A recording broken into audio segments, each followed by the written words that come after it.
Madam Speaker, none of us can feign surprise why we are debating the tragic loss of 14 of our soldiers' lives in the eastern DRC.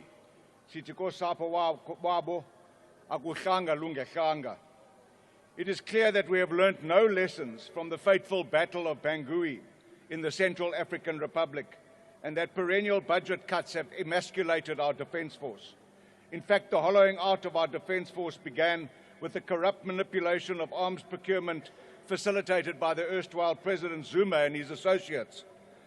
This not only placed the defence force in a precarious financial position, but it has also continued to constrain its operational effectiveness due to the unaffordable maintenance and lack of capacity to deploy the said armaments. This has been compounded by progressively ineffectual and inexperienced ministerial and military leadership appointments. On the 15th of July, my ActionSA colleague Lerato Ngobeni outlined the inevitable consequences of the systematic hollowing out of the SANDF's capabilities in the Defence Committee. These are her notes, and she said, "This department has been severely mismanaged and underfunded for decades that is placing it at a perilous risk." She went on and warned of the dire consequences of our sovereignty and the lives of our men in uniform. And she said the misalignment of the budget in the deployment to the SADC mission is going to expose our men and women to fierce militant insurgency while being ill-equipped, overstretched, underfunded, and without sufficient combat and intelligence support. She asked the Minister, how many more lives must be sacrificed before this government acknowledges the urgent need to overhaul the state of our armed forces? Minister, you studiously ignored the question because you are clearly out of your depth, and our national security is not only compromised, but our defence force is rudderless.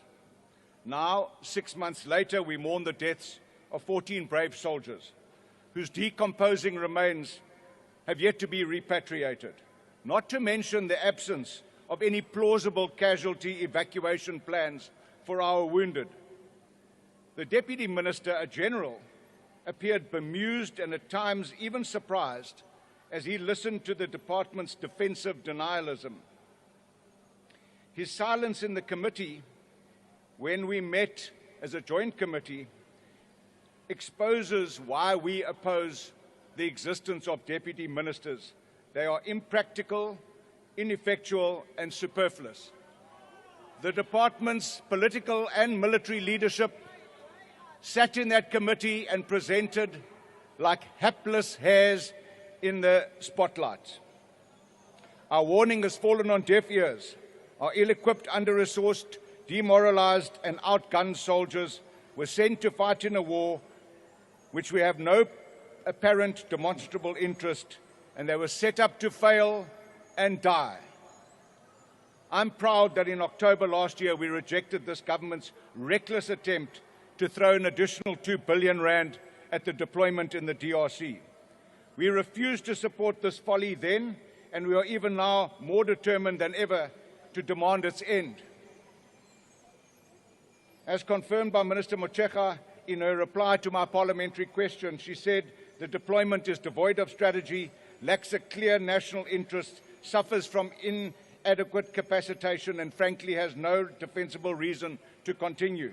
Minister Angie Mochega must resign or be fired by the end of the day. Our troops must return before the end of this month. Order, Honourable Member, your time is up. Thank you very much. Honourable